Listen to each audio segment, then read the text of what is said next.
Right, we're going to dive into one of Cape Town's most vibrant and culturally significant celebrations, the Kaapse Klopse. Known for its colourful costumes, spirited music and lively street parades, this historic festival is a cornerstone of Cape Town's heritage.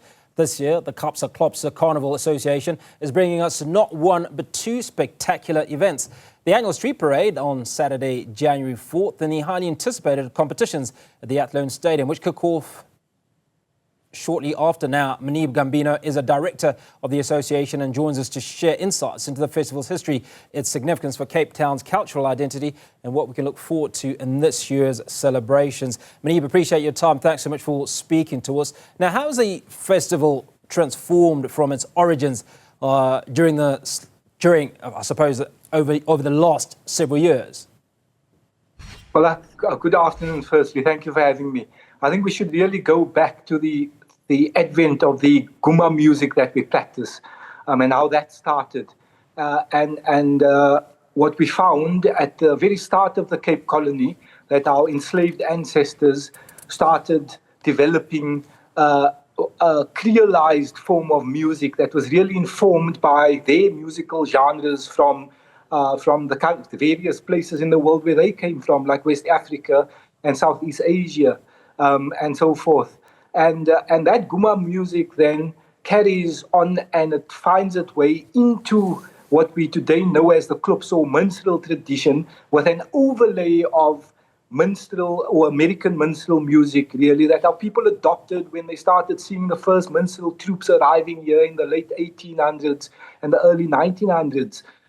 What we see today is an expression of this culture, but in the form of super troops that's anything from 1,000 members to 2,000 members, and with a big marching band, brass type overtone to the Guma beat that carries us. So let's talk about preparation for this. I mean, you're talking about several hundred individuals, all a part of this excitement and fanfare. Just how much work and when does it all start?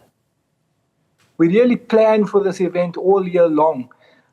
Effectively, our event or our festival is the biggest cultural festival on the African continent, in that we don't only have the single large street parade, but rather 7 separate events, with the street parade, of course, being the iconic and most recognized one of the events. But we also have the competition events and the voorsmaakie, or the introductory or teaser event of the year. And these competition events take place over 5 weeks at the Athlone Stadium. And that is really the facet of the tradition that we regard as the sporting element, in that it is a competition and we compete in various categories of musical and dance type movement that we are adjudicated on, and there's ultimately winners of the carnival at the end of it. So from an organizational perspective, and if we just talk about the Hollywood Bets Cape Town Street Parade tomorrow, we've been working very hard particularly over the last month, to get all the permits in place and to ensure that, my apologies for that, to ensure that tomorrow's parade is safe and comfortable and enjoyable to all those who come and spectate the event, but particularly for the participants who really start the day early, who get donned in their costumes, transported to the CBD, and who are really the performers and the entertainers of the day. Muneeb, you talk about this cultural festival being the largest on the African continent. Is it large by participation?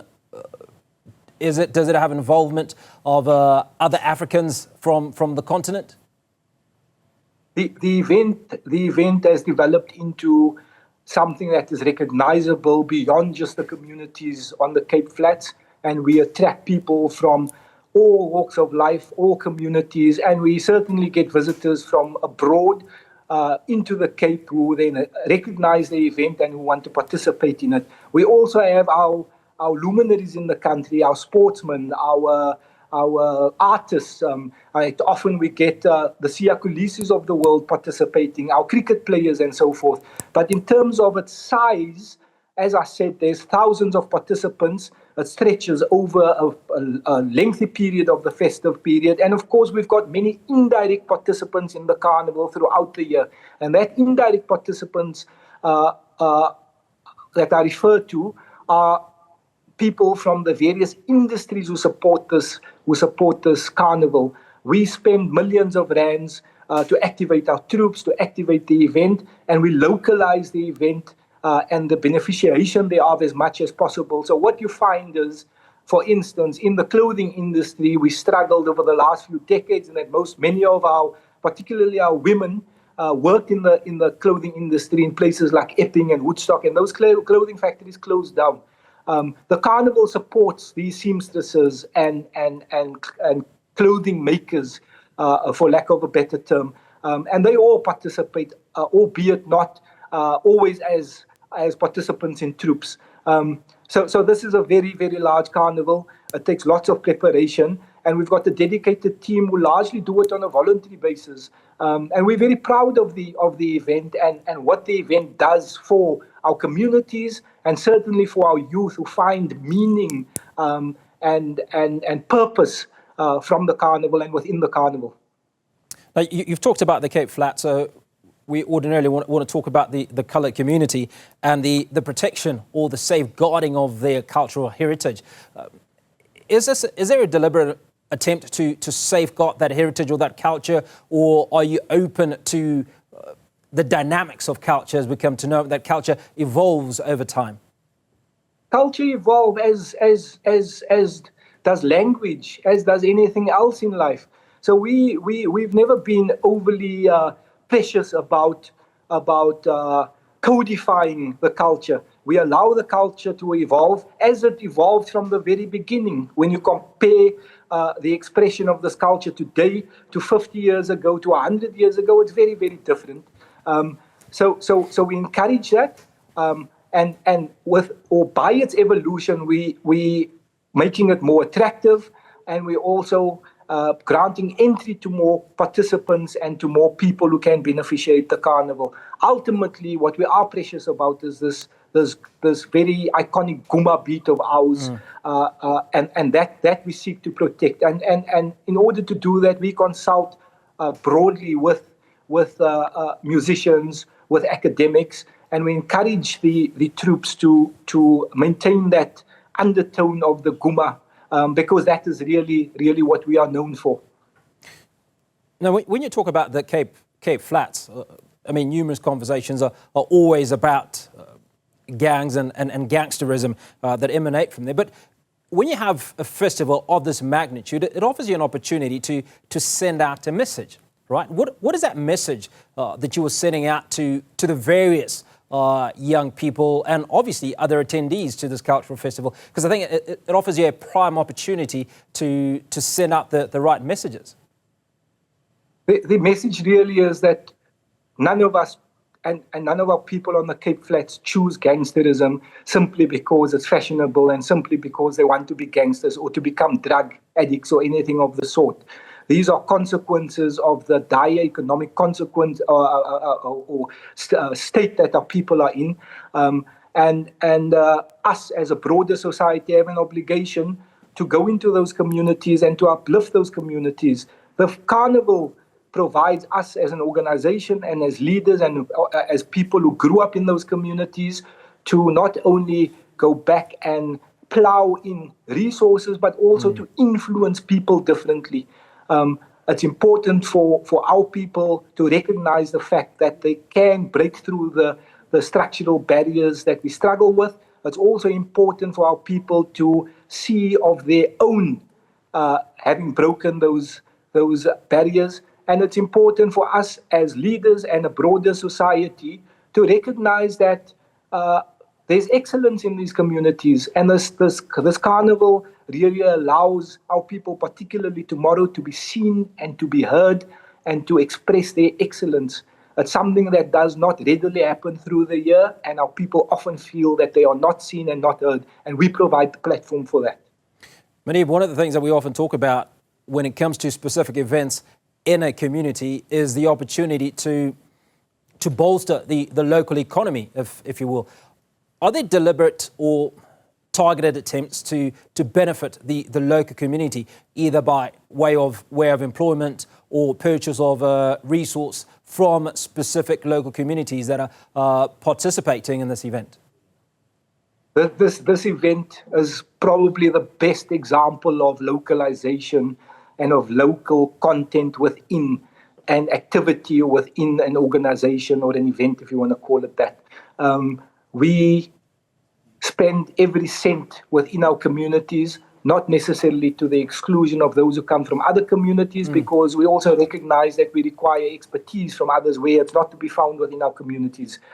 But predominantly, our seamstresses, our transport people, our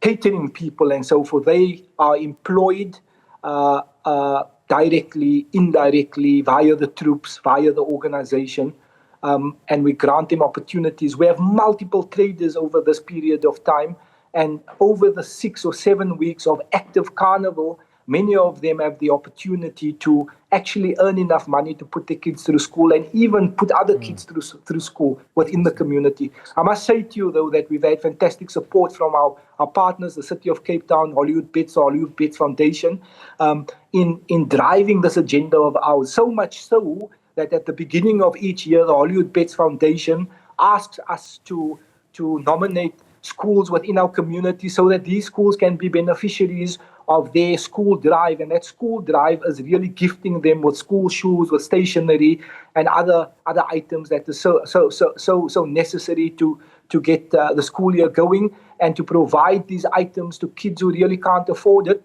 and to kids who come from homes where there are no parents. There's many child-led homes within our communities.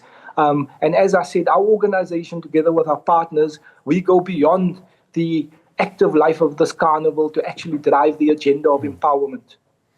Muneeb, looks like you've done a huge amount of work to get this festival to the large size that it is. Any intentions to get it bigger? If we're looking at 2026, what are the plans? What's on the horizon? Bigger is always a function of resources, is it not so?